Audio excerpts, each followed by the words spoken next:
Well, hey, campers. The sun is shining bright on yet another day of Camp One Clap on the One Clap Speech and Debate podcast. We've stumbled upon day 26, which means that it's time to feast upon another healthy diet of supplemental s'mores round the campfire. I'm your camp director, Lyle Wiley, and today, National Expository finalist and camp counselor Rachel West is here to talk about expository and a fabulous 4-year career in speech and debate on supplemental s'mores. Be sure to check out the One Clap socials for today's social media challenge topic. Also, why not polish your ABCs of debate with Professor Graham and Kevin? Adrian Graham is out there dropping quirky and brilliant daily episodes on YouTube throughout camp. Be sure to check it out. Let's take a moment to learn about Rachel West. Rachel West is a 4-year Cheyenne East speech and debate competitor who graduated from East last spring. Rachel was the national runner-up in expository this summer. They also placed in POI at the James Logan Tournament in California this year. Rachel is a 2-time Wyoming State Champion in poetry and a Wyoming State Champion in POI. Rachel is now attending Willamette University in Salem, Oregon, where they plan to study environmental engineering. Okay, friends, let's toast some marshmallows around the campfire. It's time to enjoy some delicious supplemental s'mores with Rachel West. Welcome back, Rachel West, to the One Clap Speech and Debate podcast at Camp One Clap. Welcome, Rachel. Thanks for being here. Hi, thank you so much for having me. I'm excited to get the chance to talk to you. You are a superstar in the Wyoming speech and debate community from Cheyenne East, and I'm really excited to learn from you about a couple of supplemental events, but also just get a chance to talk to you about what an amazing 4-year run you've had here in Wyoming. So first thing I want to ask you though is, it's Camp One Clap. So what's your favorite camp activity? I gotta say, spooky stories by the campfire. Like those nice little ghost stories that are just classics, but can also be a little scary if you're out at night.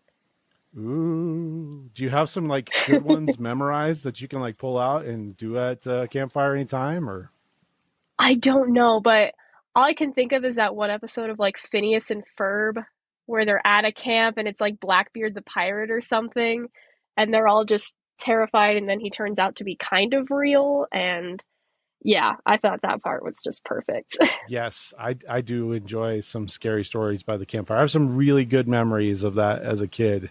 Good memories, also lost sleep, but still, good times. Yeah, but that builds character. Exactly. Yeah, exactly. So, moving on from camp to the nerd scale, I'm not sure that I've ever had a chance to ask you this, but a lot of people in the speech and debate community, we sort of wear the nerdness of ourselves on our chest like a badge or something. On a scale of 1 to 10, would you say that you're pretty nerdy? How nerdy would you say you are? Oh gosh. Like an 8 or a 9, I think. I don't want to go full 10, but I think 8 or 9 is a solid pick there. When you say that, do you mean like a nerd in the speech and debate sense, or are you nerdy about certain things? Do you nerd out about media or movies or TV or books, or how are you? Honestly, both, I think. I play a lot of video games, so if we're defining nerd as someone who plays a lot of video games and is super into Nintendo or PlayStation, I'm your guy for that. I nerd out over music a lot. That's just a big deal in my life, so I feel like that's a big thing that I really geek out over. And I really do like reading as well, but also speech and debate. Going to that, I study a lot of the events that I really love. So the resources on the NSDA page, I will just go through and study what is this person doing right? How did they get to this stage? And things like that. So yeah. It's really good practice to get better, but I suppose it is a little bit nerdy, I suppose, but in a good way. So good nerdy. Yeah, exactly. What video games do you play? What kind of games are you into? I don't know. I really like what people would consider cozy video games like Animal Crossing, Stardew Valley, but I also really like Monster Hunter, Ghost of Tsushima, and other things like that. Also, the new Zelda. The new Zelda is fantastic. Oh yeah, I've been talking to a lot of folks that are really into the new Zelda. Yeah, it's insane. You're like a classic Nintendo person? Absolutely. I grew up with it and I don't think I'll ever separate myself from it. So like a Mario fan, the works. Oh yeah. Oh yeah. I also Pokemon as well. That one's a big deal to me because I just like all the little guys. Well, yeah, they're so cute. Our family's really into Pokemon Go, so been doing that for a few Oh, years. yep, yep, Do you do yep. that as well? Yeah, I'm since it came out in like 2016, 2017 or I'm whatever. totally gonna have to Whenever send you a it's, friend request. So please do. I would be so happy. awesome. We'll make sure that we link to our Pokemon Go accounts in this podcast, so other Ah, people can yes. join us too on our quest to catch them all. So Be the Pokemon master. yes. So let's go back to speech and debate, Rachel. So tell me about your Yeah. story. Like, how did you end up in speech and debate? What brought you to it, and why'd you stick around? Oh gosh. So I've been in theater, like involved with theater for a good majority of my life. It's just been like a really big deal to me, and it's kind of been my main creative outlet. And one summer, the summer before my ninth grade year, we were doing Shrek Junior the musical at my local community theater. Um, and a lot of the people in that cast were also involved with speech and debate at East High School. And they were like, hey, you should join because I think you'd have a really good time. And my freshman year, we had a little bit of a camp ourselves during the summer just to kind of show off what we were thinking. And I went, and it was just all these crazy upperclassmen who already knew what events they were doing, were already memorized, some were already blocked. And I was like, okay. But I started out with poetry. That one was basically like my first love of speech and debate, I think. So yeah, it just kind of spiraled from there, and now we're here. Yeah, I do recall, even as a freshman, you were having a tremendous amount of success. So it just sort of like fit you like a glove, huh? Yeah, I mean, I don't know. I loved doing it, and I feel like I had the passion behind it and the will to keep doing it, and that's what helped me in doing so well. I wasn't really in it to win. Like, winning is nice, obviously, but I feel like I was more in it to be with my friends and share my story. Yeah, and you definitely have had some success along the way too. So that's really cool. So you've done quite a few events. What events have you competed in? I've competed in poetry, duo, duet acting, drama, humor, and expository. I believe that's all of them. Oh, and creative storytelling. Oh yeah, storytelling. That's pretty fun. Um, Yeah, I did that one last year. what's your favorite event that you've competed in? Man, Poi is my baby. I gotta say it. That I've done that event since my freshman year, and I've just really fallen in love with it over the years. And it's just so beautiful to see what people can do with it, and like the leaps and bounds that people are making with book work and topics are just insane to watch. I also really enjoyed duo when I competed in it because I competed with that for 2 years, and blocking a duo is super, super fun. But being in duo and seeing all the other people in duo who are like really, really, really good can get very scary. Yeah, I'd believe that. Uh, well, this is an episode of Supplemental Some More, so we're going to talk about expository and poetry, but I would like to just give you a chance to talk about your POI this year because it was just really powerful. Like, what was your POI about? And then why did you pick this topic? And what did it mean to you to be able to do this POI this year? Yeah. So my point topic this year was on the criminalization of miscarriage. And specifically, I thought about this topic last year, my junior year at nationals, after I had already been knocked out and we were going to the supplemental rounds. And recently, Roe v. Wade had been overturned.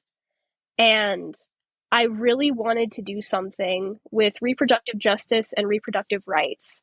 But I had to craft the argument in a way that it would be better and be more specific, and also to just kind of speak up for a lot of these women who are being affected, even like not directly through the overturning. Um, because basically, a lot of the bans that are sweeping the country have made it possible through their laws and through subtext in the laws to throw women in prison for having miscarriages. And it's honestly just really heartbreaking. And there's a statistic I throw around a lot in the piece, which is that 1 in 4 people will have had at least one miscarriage. And I feel like that's really the reason why it hit home for me, why I wanted to do it, was because there's so many people out there who have been affected by this issue, and no one really talks about it that much. And I feel like it really needs to get out there more and kind of recognized more. Yeah, absolutely. I think in Wyoming, maybe especially. I mean, everywhere it needs to be talked about, Yes. but Wyoming, we especially shy from talking about some of these kinds of sensitive subjects. So I think it was really powerful that you were able to do that piece in for for many different people in the state, for judges and performers around the state. It's just it was a really powerful piece. I was lucky enough to have the chance to see it in competition, and it was fabulous. Thank you very much. I appreciate that. Yeah, of course, and thanks for sharing your voice with all of us. I would like to talk a little bit about nationals, of course. I Yes. mean, because what an incredible run by the Cheyenne's team, first off in general, but by you too, especially making it to the final stage in expository. As far as I know, an event that you hadn't done before. Um, in your senior year, so you get to be on the final stage and to finish second place overall. Just an amazing, amazing accomplishment. Would you just like walk me through some of that? What was it like being able to perform on Yeah. the final stage? Yeah, of course. So the night before, the breaks came out for who was going to be in the final round. We had just finished our semifinals, and semifinals were stacked. There were like 10 judges for each round, and it was really nerve-wracking. And me and my fellow teammates, Solomon Henderson and Josh Thompson, we were still all in the running. Um, and I remember I had Solomon in my semifinal round, and we got out of it. It was a really tough room, and we were just like, it's going to be okay. And the rest of us who were still at the supplementals building at nationals, we're all just kind of sitting around in a little circle, all refreshing tab room, frantically freaking out, being like, oh my gosh, this is it. And at nationals, for people who don't know, they usually get a code that's kind of you. So they don't post your name, but they post your code. So every time you look through postings and you look through breaks, you have to look for a specific set of numbers. And all of our codes were next to each other numerically. So we're all sitting there and we're freaking out. And then I see Josh's number. And I'm like, okay. I see Solomon's number. I'm like, okay.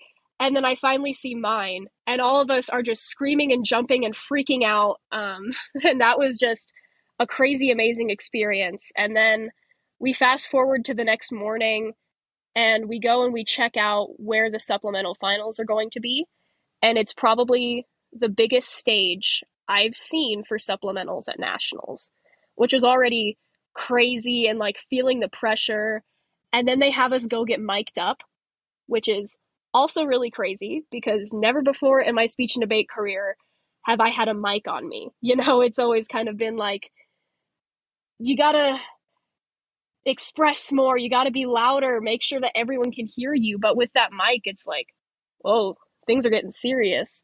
Um, So we're all just sitting down, and it was really amazing to kind of look out into the audience, waiting and seeing almost my entire team there. Because they did have 3 of us in finals, and just to see everyone there supporting me. My mom was there, my aunt was there, so it was just really wild to see like all these people who have been supporting me throughout the year kind of see where all that work has gotten me. And then they call my name. I was third speaker, I believe. And first of all the other finalists were amazing in that round, and we all supported each other so immensely. Like, whenever someone went up, we were cheering. Whenever they came back, we were cheering. It was a really great group of people to be a part of. But I go up, and the lights are just so bright on that stage, like illuminating it. And it really kind of brought me back to my theater background for a moment and made me realize this is that stage.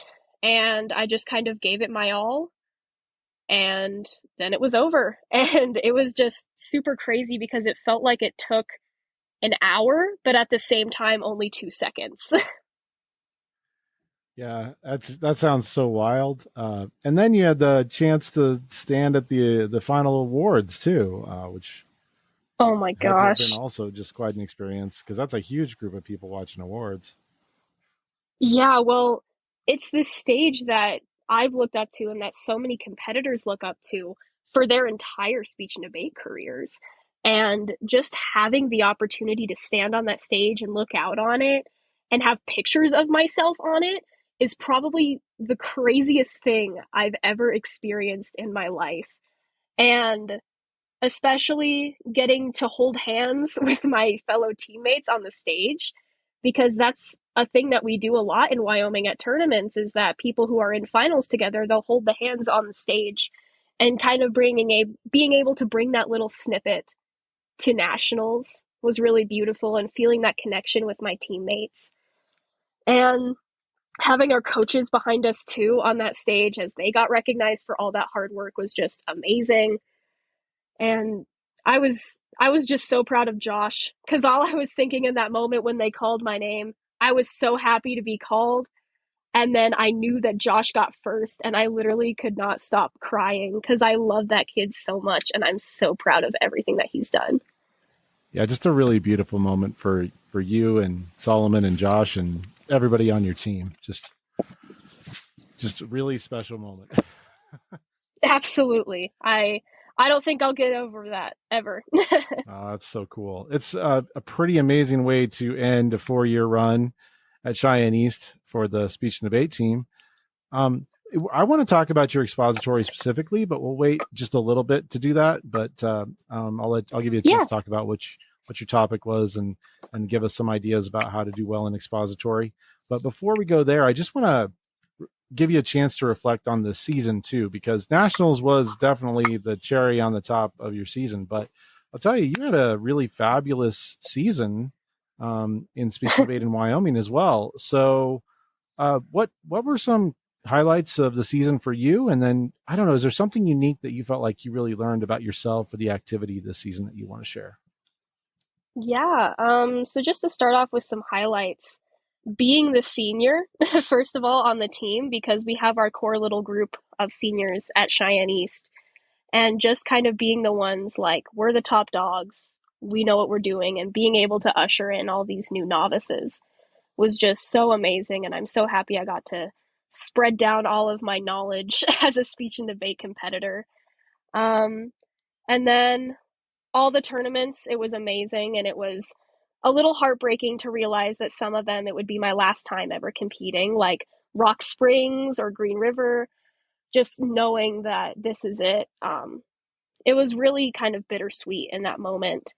And then um, me and a couple other people from my team got to go to the James Logan competition in California, which was probably one of my favorite tournaments I've ever been to in my entire life. Just because that's also one that my team really hypes up, and you have to be ready for James Logan because some of those people you'll see there will be people who are on the final stage. And being able to be in a different part of the country and kind of see what's going on there and being able to compete was just amazing. And the fact that me and Davin Rowe, we both made it to the final round of Poi, and we were together up there at James Logan was fantastic. State, finally getting to have it in my hometown of Cheyenne again was really, really cool because it hadn't been for quite some time, at least in person. And I kept my reigning championship as poetry state champ, which was just fantastic. And I have such a deep personal connection to that poetry that it was really, really good as a send off, I think, for that. Um, Other highlights, I would say competing at NIETOC and breaking two octafinals in my poi. That was also really, really cool. And getting to watch my teammates compete in their out rounds and getting to watch the final rounds of that one. And then, of course, we come to nationals. um, and then on to something unique I think I've learned. As speech and debate competitors, I think we all know that sometimes like what happens at a tournament does not define you, does not define your talent or define who you are as a person. But this year it became increasingly relevant to me because everything I was doing, I knew that it was my last chance.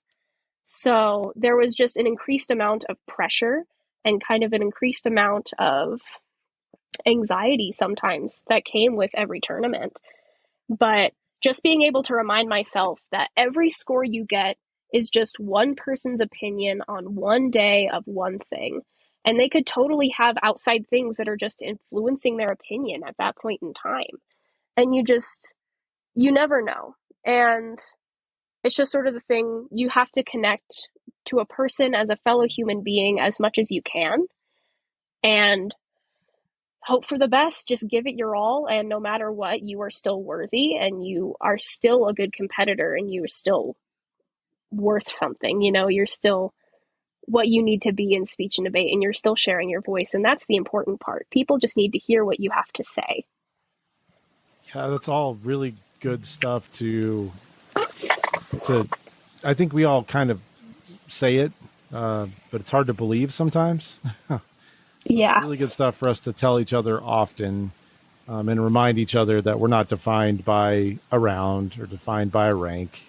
And yeah, success is, I mean, it's kind of difficult in this activity to really define it, right? So we get to Yeah. kind of decide And what it is. yeah, and sometimes your success might just be making a connection with someone, whether it's a judge or a fellow competitor. Just performing your piece or reading your case or talking your speech and sort of making a connection with someone and sort of knowing that they understand how you feel or what you're saying and they understand the impact of it, I think is far more important than whatever trophy you can get on any given weekend. Absolutely. I think it's definitely, it matters to do well as well. We all want to do well. And Oh, yeah. that's a pretty good segue into talking about a couple of supplemental events with you, maybe getting your take on best practices, how to excel. I want to talk about expository and poetry just a little bit.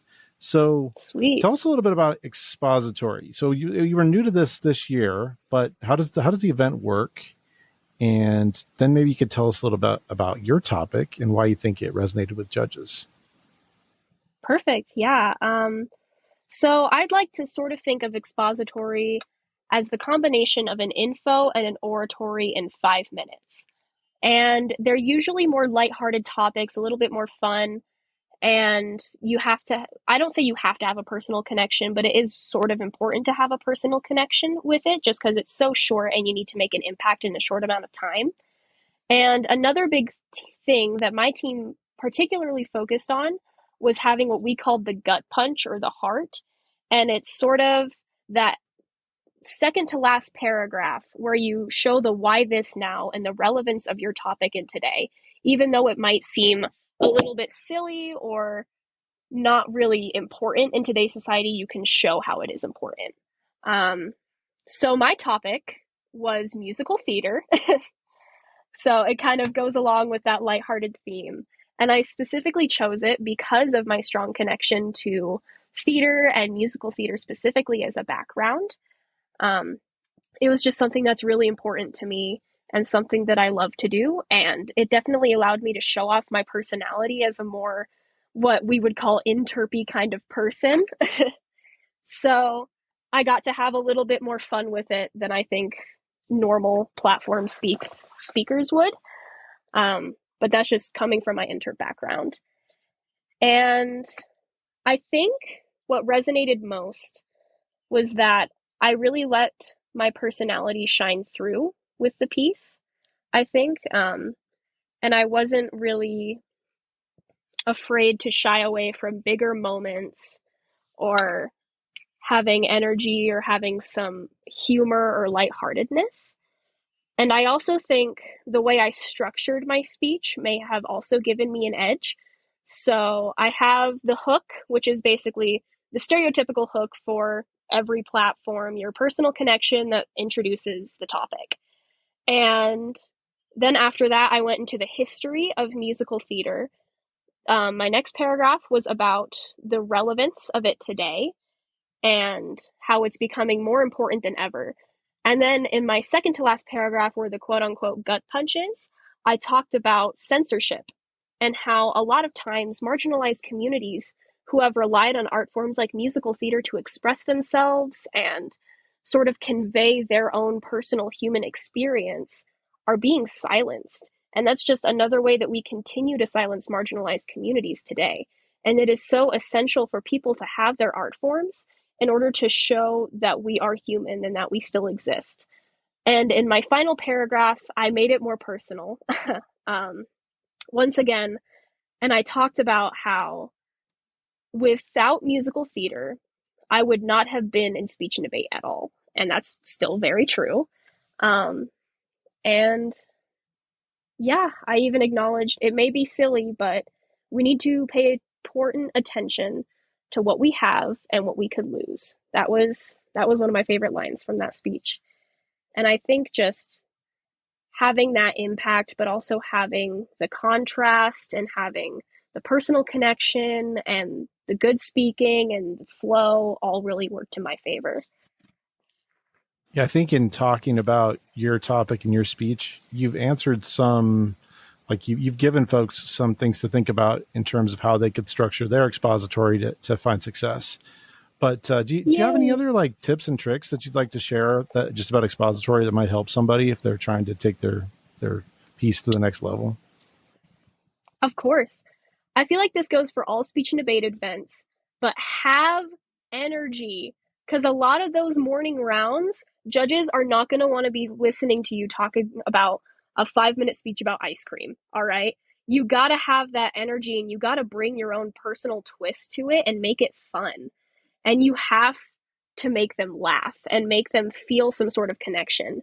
Because I'm a firm believer the more you can make someone laugh, the more you can make someone think and possibly even feel a deeper emotion through that.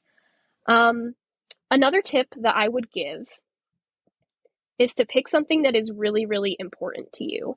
Again, this goes for all of speech and debate, but a topic that might not seem good enough for a whole 10-minute oratory or info might be perfect for an expository. You don't have to elaborate as much, and your points are a lot shorter.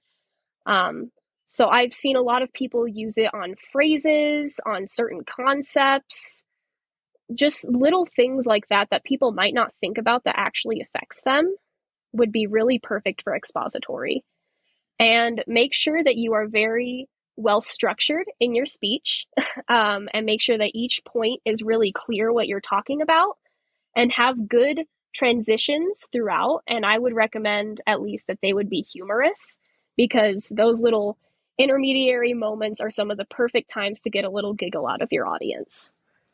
Some really great advice. I think especially the energy part. I mean, it's important to consider who's judging these events. Pretty good chance that they've judged for a couple days by the time they get to supplemental event day.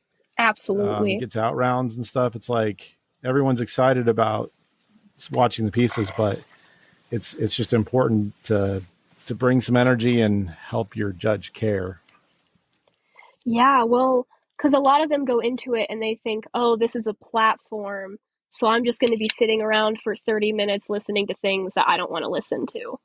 And I feel like you really have to grab their attention and be like, no, you do want to listen to this because I'm funny and I'm charismatic and this is important. Nice. Well, I think we could continue to talk about events, but I want to move to poetry for just a little bit. So when we're talking about poetry in terms of supplemental, it's a little different from the poetry that we run as a main event in Wyoming. But Yeah, I do want to see like get a little bit of a flavor for the poetry piece that you ran this year. I know it was really important to you in Wyoming, and then talk about the poetry piece that you ran at nationals as well, and maybe talk a little bit about how you think those pieces found success, both of them. And then we can talk about tips and tricks. But so you want to start of with your course. Wyoming piece, like or at least like the larger cut? Yeah. So my overarching topic this year was about anti-Semitism in America being treated like a joke.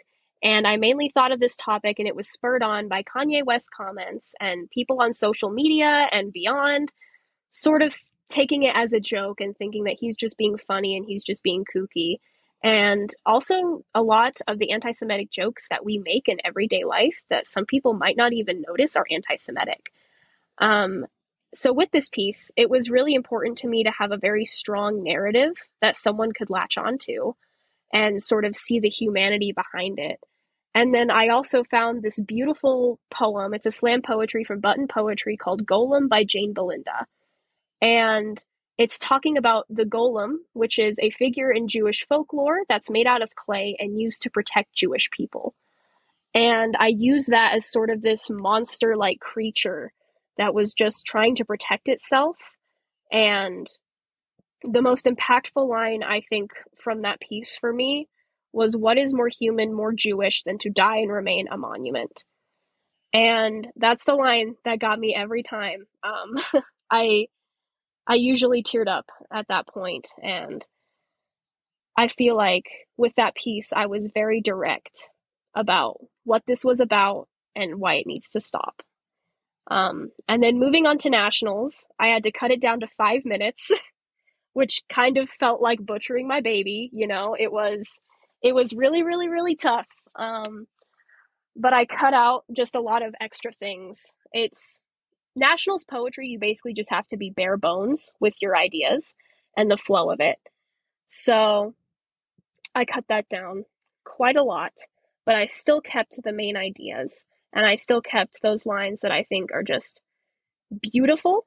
And I opened it up with kind of a really shocking joke at the beginning that kind of caught some people off guard, but immediately they knew what the piece was about and they knew, oh, this is not okay, you know? So I think that really kind of helped them ease the transition into the piece.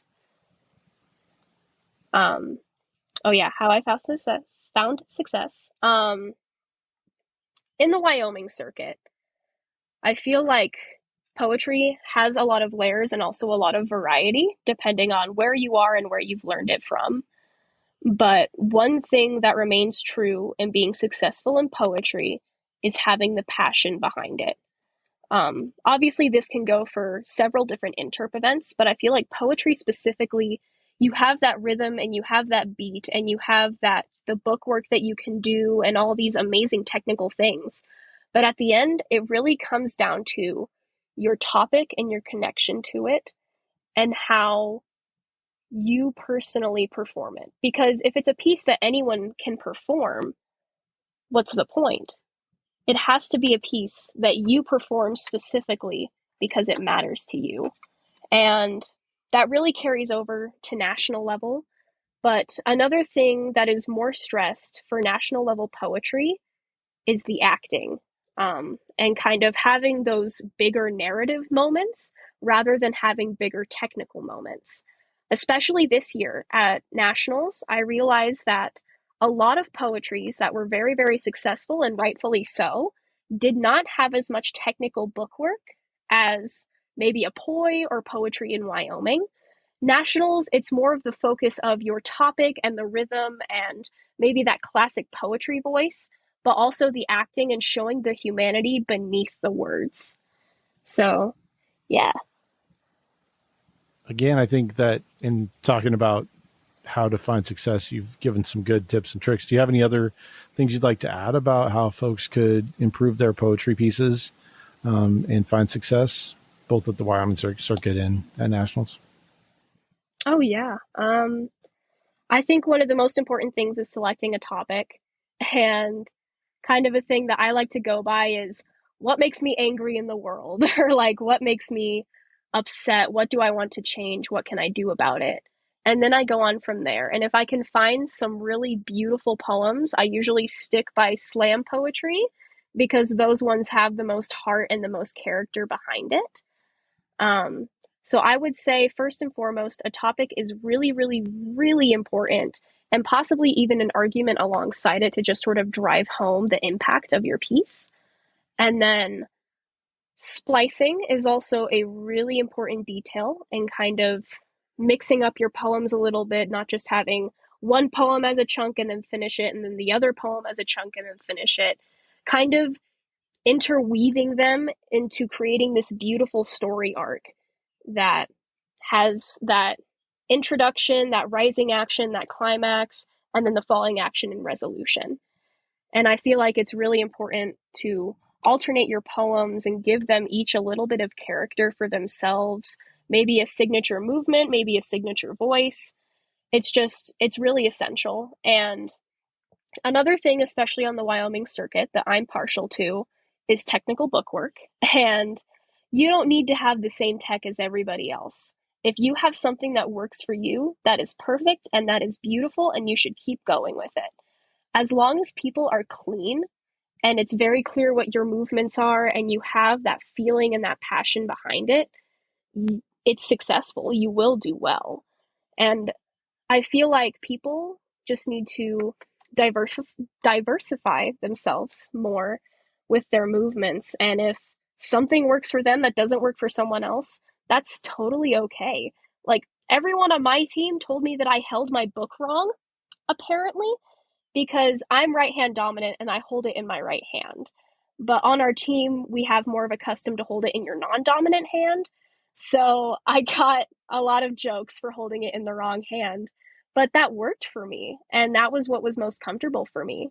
And as long as you can have that piece and that topic that are just so impactful and important for you, that's what's important. Yeah, that might feel like a small thing, but I think that the way that you were kind of getting a hard time for holding your book in an opposite hand than what's comfortable or what's Oh, used for other yeah. people is a good like metaphor for thinking about how there are ways that people are successful in a lot of these interpretive events. There's definitely also a lot of room for creativity and for folks to find their own way of doing things and still find success. So Well, absolutely. I mean, just because something has been done a certain way doesn't mean that you can't reinvent it to be better. yeah, and I do think there's like this moment of critical mass where everyone kind of starts having the same cadence and the same sort of movement. I mean, it just kind of becomes a little too same. And so, yeah, I think you got to do what's comfortable for you, who you are. Exactly. So that's a hard thing to marry, right? Like figuring out how to do Yeah, that, but then still be successful and still operate in a way that will, communicate with people in a way that's effective. But yeah, I exactly. think you make some great points there. Thank you. Yeah, thanks for sharing your expertise on expository and poetry. Um, I think there's some really, really valuable tidbits in there that'll help people. I do want to like just kind of like go big picture for a second and talk about your Yeah. speech and debate experience in general, and just give you a chance to talk about what you think is the best part of speech and debate in general. What do you think? A lot of great things going on with this community and with this activity, but for you, what has been the best part of speech and debate? I think, and this may be sort of a stereotypical answer, but I think that the best part about speech and debate is the people.